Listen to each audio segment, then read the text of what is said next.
د شملې ناول خپرونې قدرمنو اورېدونکو سلامونه. خدای دې وکړي چې جوړ روغ خوشحاله به اوسئ. اورېدونکو، د شملې ناول په دې خپرونو کې مو درته یو بل نوی ناول راوړی دی. دوستانو، هیله ده چې دغه ناول هم تر روسي برخې راسره واورئ. دا ناول پټان نومیږي او په دې روسیو کې نصر احمد احمدي لیکلی. ښایسته ناول ده. هیله ده چې د ناول هره برخه په مینه راسره واورئ او له موږ سره یو ځای تعقیب کړئ. موږ کوښښ کوو چې تاسو ته په زړه پورې ناولونه راوړو، تر څو تاسو له هغو ناولونو څخه هم خوند واخلئ. زه د پټان ناول په لومړۍ برخه پیل کوو. ما مفتون یوازې مه پرېږدئ او د خپرونې تر روسي شېبې راسره پاتې شئ. د لازمیر له میمنخانې لسګونه سیکان، هندوان او مسلمانان ووتل. ټنډې یې تروې وې، د لازمیر له پرېکړې نه و خوښ. یو بوډا راغی، د لازمیر غوږ ته یې خوله ور نږدې کړه. ویې ویل: خان، هغه لیکواله راغلې ده. لازمیر دیوالي ساعت ته وکتل. ویې ویل: زما د کار کوټې ته یې راهنمایي کړه. لازمیر د کور کوټو ته ورغی. 7 کلنه لور یې کمپیوټر ته ناسته وه. د ټام او جیري کارټون یې کوت. له پخلنځي ښځینه غږ راغی: مشرانو ته دې څه وویل؟ لازمیر ور ناره کړه: ومې نه منله.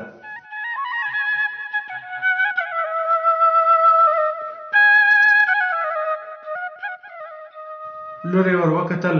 تورې بڼورې سترګې یې وځلېدې. په خوند یې وویل: پلاره، ټام او جیري روغه سره وکړه، ته وګوره، دواړه ګډ لامبي.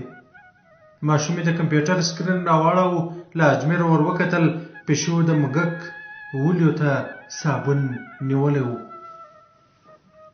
د پیالې کړنګ شو. لازمیر په بیړه ورمیږ کوږ کړ. ځوانه ښځه د پخلنځي په وره کې ولاړه وه. سرې غالۍ ته یې کتل.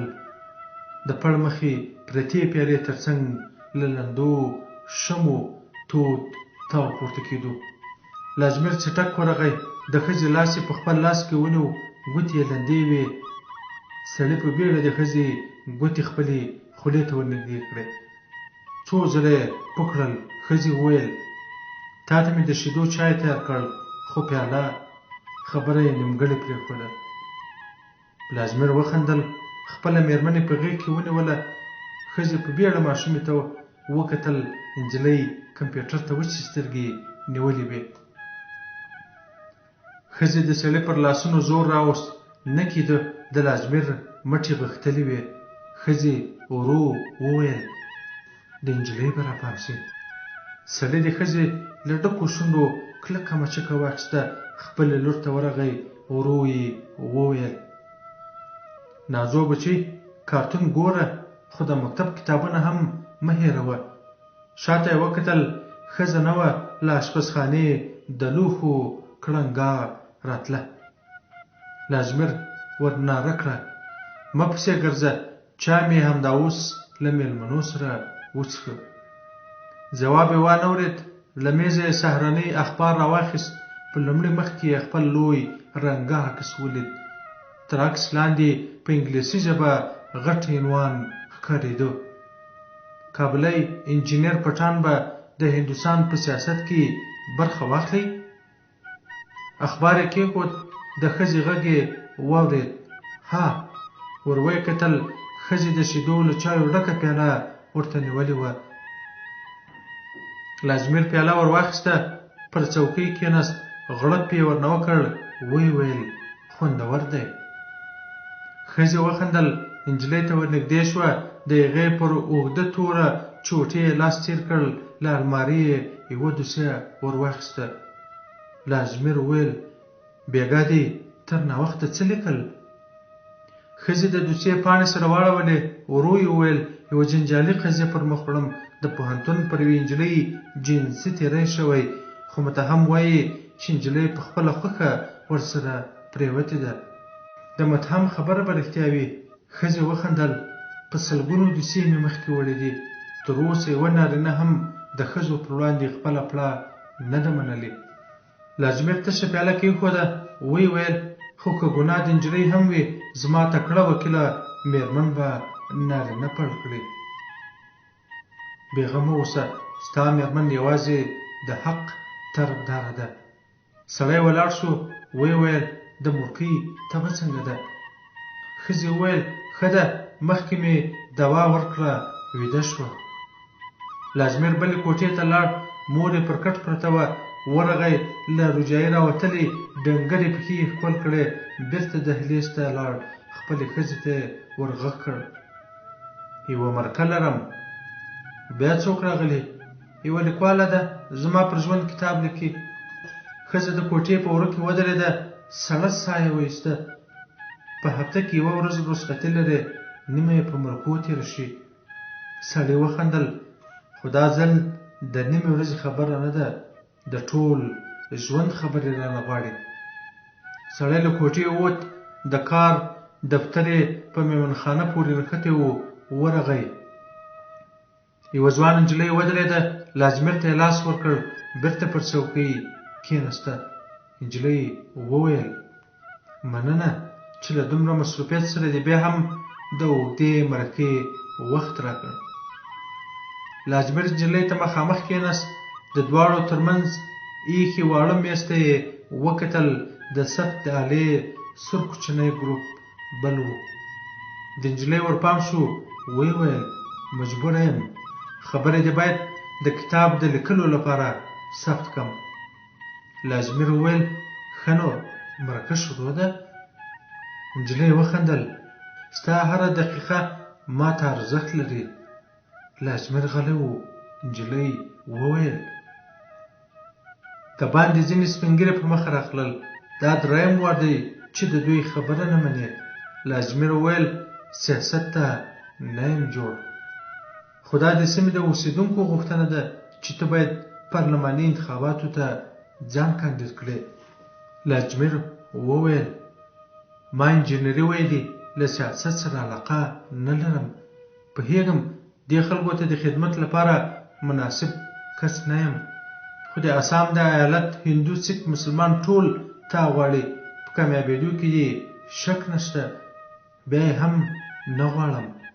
نجلۍ وخندل، بده یې مه ګڼه، ستاسې له دې خبرې د مغروري معنا هم اخیستل کېږي.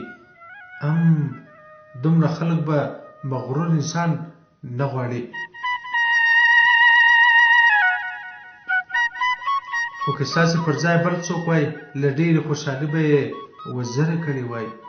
وینې مې زه پر ځمکه در سره ناست یم، دې خلکو ته به دې اخري ځواب څه وي؟ اسام پراخه سیمه ده، تر دې پټانه تکړه کسان ډېر لري. نجلۍ د ثبت آله ور واخیسته، سکرین ته یې وکتل، بېرته یې پر میز کېښوده. ویې ویل په ټلیفون کې مې درته ویلي وو چې مرکه اوږده ده، حوصله غواړي، خبرې به دې هم سپینې وي.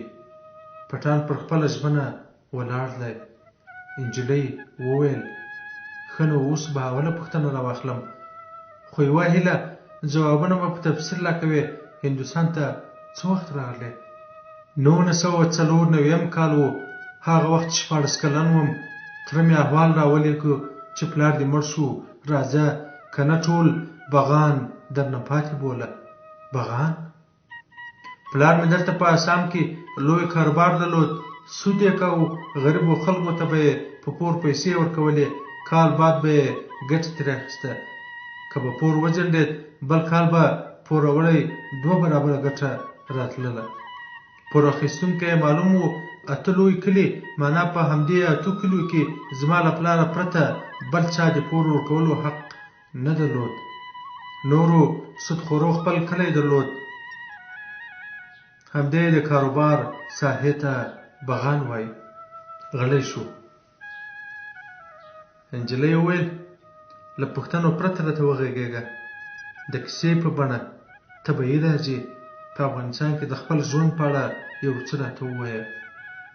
د غزني یم. نجلۍ په خبره کې ور ولوېده. د سلطان محمود غزنوي د ځای؟ هو، خو تا پوښتنه وکړه. وبخه، خو د وضاحت لپاره به کله کله په خبرو کې درلویږم. سمه ده.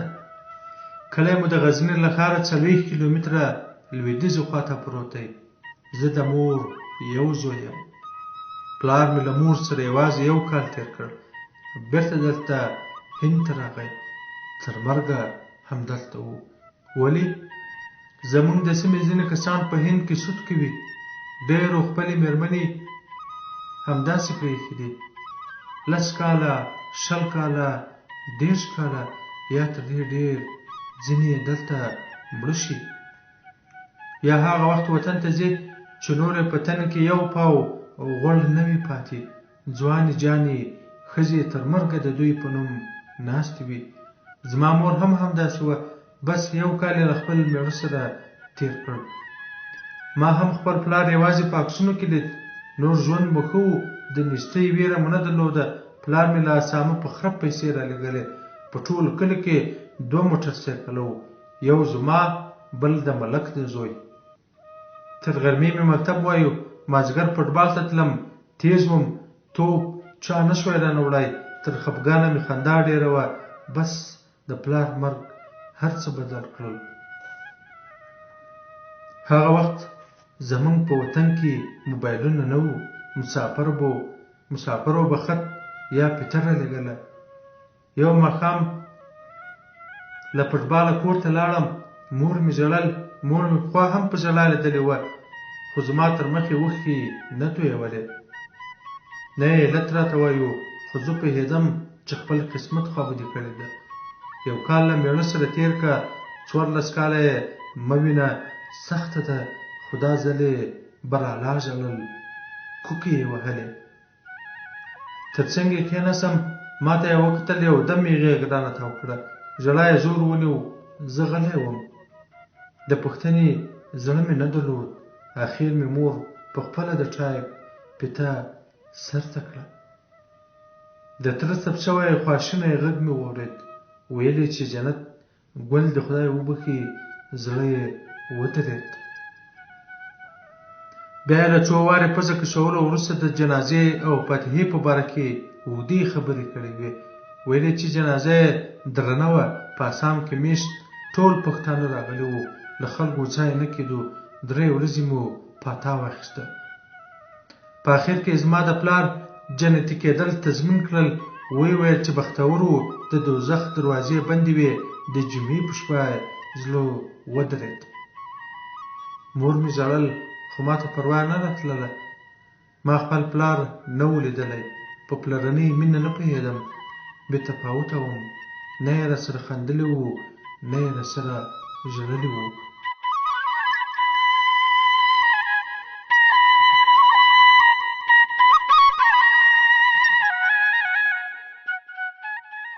نه یې سپکړی وم، نه یې تشویقړی وم، نه یې له بغوره اننګو کش کړی وم.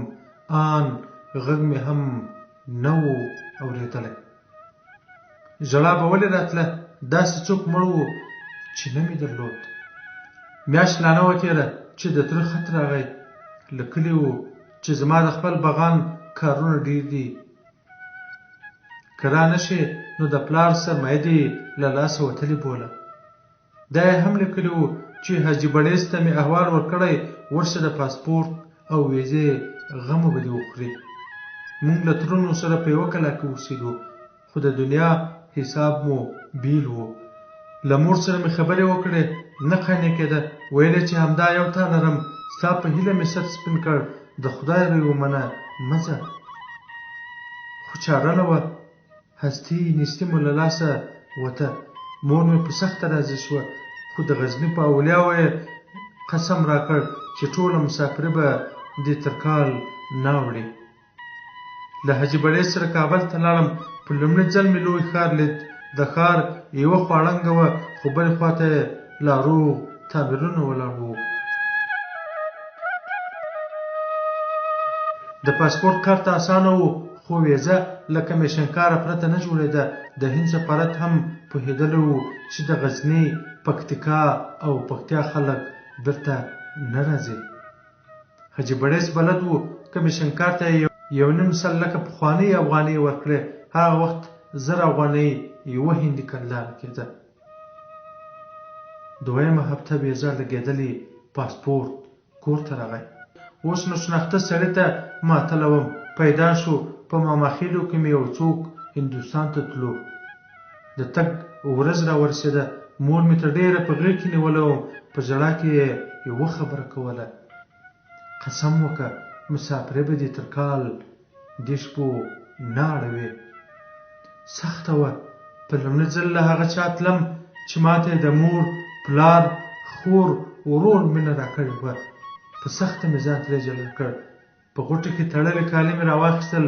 مور مې خړ دیوال ته تر هغو راته ولاړه وه چې تر ګڼو ونو تېر شوم. په کابل کې هغه وخت هند ته په 10 ورځو کې یو پرواز و. زړه مې تنګ و. ماماخیل مې د هوټل د کوټې ښیښې ته هم نه ورپرېښودم. نه و ملامت. یو دم به تنظیمونه سره ولګېدل. د مرمیو به چې واخته. اتم سهار تیارې ته د لرګي پر زینه ورپورته شو. تر دې دمه مې داسې پسته څوکۍ نه ولیدلې. 11 بجې په ډیلي کې کته شو. په هوایي میدان کې مې خلوازه پاتې وه. اول وار مې د نجونو لوڅ سرونه او لڅ مړوندونه لیدل. یوه هم پاکه نه راته ایسېده. فکر مې کاوه چې مازې اشاره غواړي. لوی سالون ته ورغلو.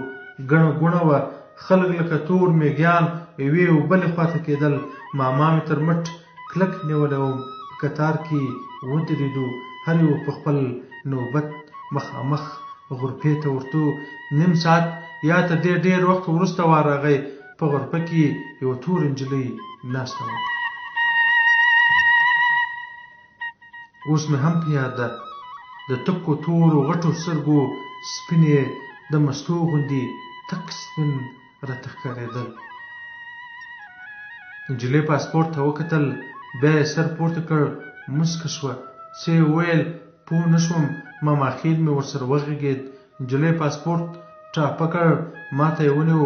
خو ما یې په نرۍ زیرپیراني کې راوتلو کلکو سینو ته کتل. ماماخیل مې چوخ وهلم. مخکې لاړو. د باندې ګڼې تورې ټکسیانې ولاړې وې. اول مې فکر کاوه چې په دنیا کې تر ټولو هسکه ودانۍ زموږ په کلي کې د زړې کلا برج دی.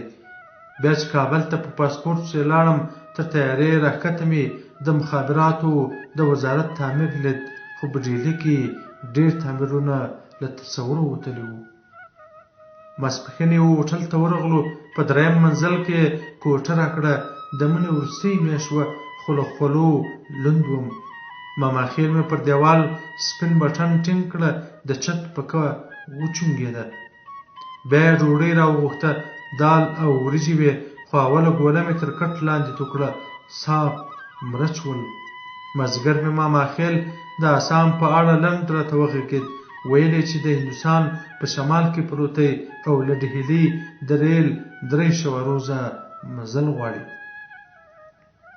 وروسته د ریل په ټکټونو پسې د باندې ووت. تشناب ته لاړم. جامې مې وایستې. یوې او بلې خواته مې وکتل. د اوبو درک نه رامعلومېدو. د یوې غټې ټانکۍ پر سر مې یوه راوتلې برخه ټینګه کړه. پورته وغورځېدم. لاندې په یو سپین ځای کې د اوبو غوټه راتاو شوه. کمود و خو ما ته دې دمه نه پېژانده.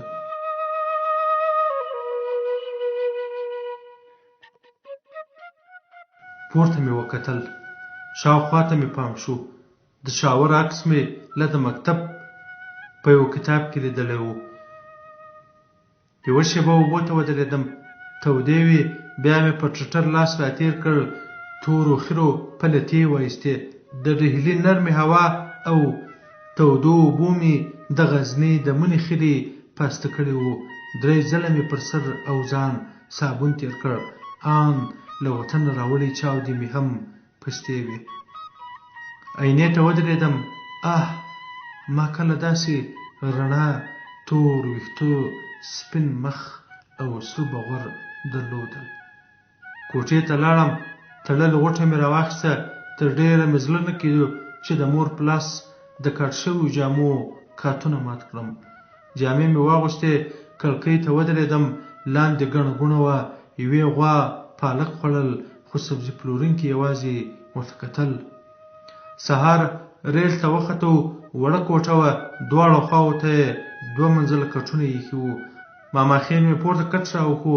ویې ویل چې 300 روزه به دې ناسته او ویدېدا همدلته وي. خپله یې د لاندنۍ کټ بالښت ته سم کړ. پورته وختم. ما ته نږدې د کوټې یوازینۍ وړۍ کړکۍ ته تور پنډ سیخان نیول شوي وو. ورهاخوا ګڼ کسان ګرځېدل. د یوې ښځې په لنګ پورې مې تر هغو کتل چې په خلکو کې ورکه شوه. شېبه وروسته د ریل د کوټې وړه دروازه خلاصه شوه. لومړی مې د یو ډنګر ځوان تور مخ ولید. بیا یوه چټه پیغله راغله. ځوان لاسي بکس تر کټ لاندې کړ. دواړه مخامخ راته کېناستل. یو وخت مې تره راته ویلي وو چې د هندوانو نجونې او ښځې پر خپلو ټنډو غټ خالونه ږدي. دې نجلۍ هم غټ خال درلود. له شکه پرته هندوګۍ وه.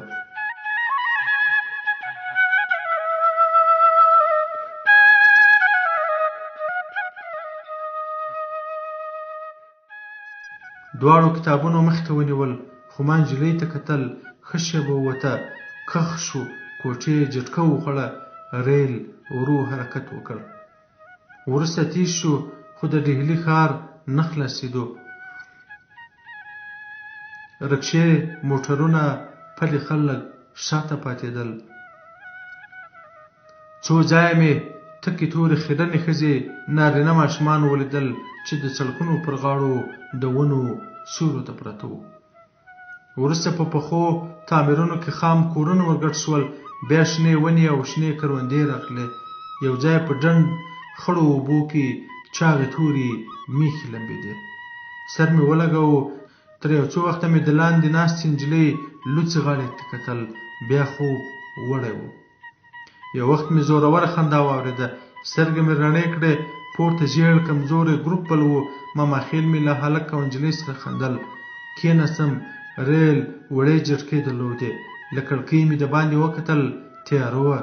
د نجلۍ نږدې غږ مې واورېد. ور ومې کتل. په کاغذ کې یې پکوړې راته نیولې وې. مجبوره وم را وامې خیستې. نجلۍ بېرته د ځوان تر څنګ کېناسته. پکوړو ته مې وکتل. وږی وم، خو د هندوانو د لاس خواړه مې څنګه تر څو مې تېرېدل. نجلۍ راغږ کړل. څه یې وویل. ماماخېل مې د هغې خبره راته ترجمه کړه. ویل یې چې ویې خوره، خپله مې پخې کړې. لاره راته سخته شوه. دواړه مخامخ راته ناست وو. دومره موقع نه برابرېده چې لاس تر کړکۍ وباسم. اخر مې 3 ځله بسم الله او الله اکبر پرې چوپ کړل. د زهر ګوله وه، تېره مې کړه. شېبه وروسته د ماماخېل په ټینګار ورکته شوم. نجلۍ ته مخامخ کېناستم. زما او د هغې د ځنګنونو ترمنځ لویشت فاصله راتله. 3 واړو خبرې سره کولې، خندلې، خو زه په ټکي هم نه پوهېدم. ما یوازې د نجلۍ ځنګنونو ته کتل چې څه وخت به راسره ولګېږي.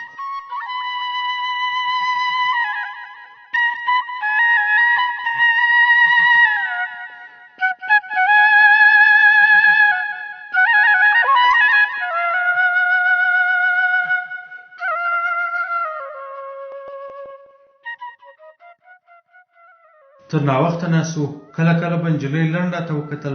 د هغې غټو ځلانده سترګو به مې زړه تخناوه. خو زه یې سترګک ته په تمه وم. اورېدلې مې وو چې د کفر د نجونو چې څوک خوښ شي سترګک ورته وهي. خو نجلۍ تر پایه سترګه راته ټینګه نه کړه. نه به یې وم خوښ شوی، خدای خبر. ماماخېل مې کله کله د دوی په باره کې یوه نیمه خبره راته کوله. ویل یې چې ورور او خور دې په ډهلي کې پوهنتون وایي، خو اوس په رخصتیو خپل کور اسام ته ځي. تر ناوخته ناست وو. اخر مې ماماخېل پښه وغځوله. پوه شوم چې خوب ورغی. خپل کټ ته وختم. هلک او نجلۍ لا یو ځای سره ناست ول. دواړو کتابونو ته کتل، خو ما ته داسې ښکاره شو چې زما ویدېدا ته ماتله دي. سترګې مې پټې کړې، خو کله کله به مې چولې پکې راوستې.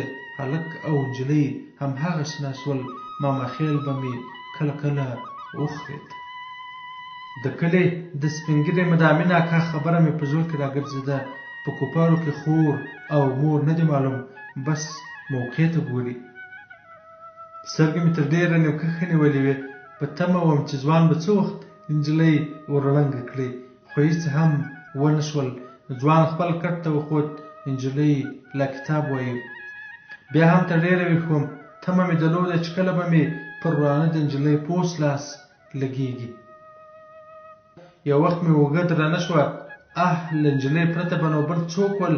ټول ځان مې ورېږدېد. تر دې دمه مې پر بدن د کومې نجلۍ لاس نه و لګېدلی. نو دومره خوږ. سترګې مې رڼې کړې. د ماماخېل ارتې سپږمې مې سترګو ته ودرېدې. ویل یې چې چای سړېږي. واره واره مې لاندې وکتل. نجلۍ خپله چوټۍ اوبدله. کړکۍ ته مې مخ ورواړو. لمر و. شنې کروندې په چټکۍ شاته تلې.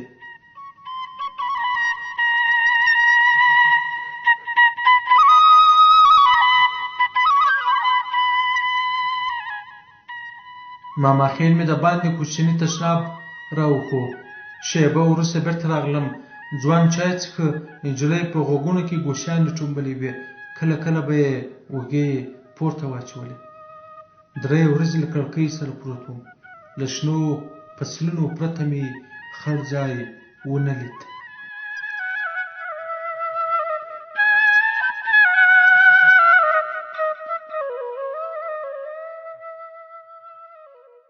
د شملې ناول قدرمنو اورېدونکو، دا چې له دې نه وروسته به څه کېږي دا به د پټان ناول په بله خپرونه کې واورو. تر هغه ماته اجازه راکړئ. تاسو په لوی او مهربانه ادب سپارم. ښه چلند.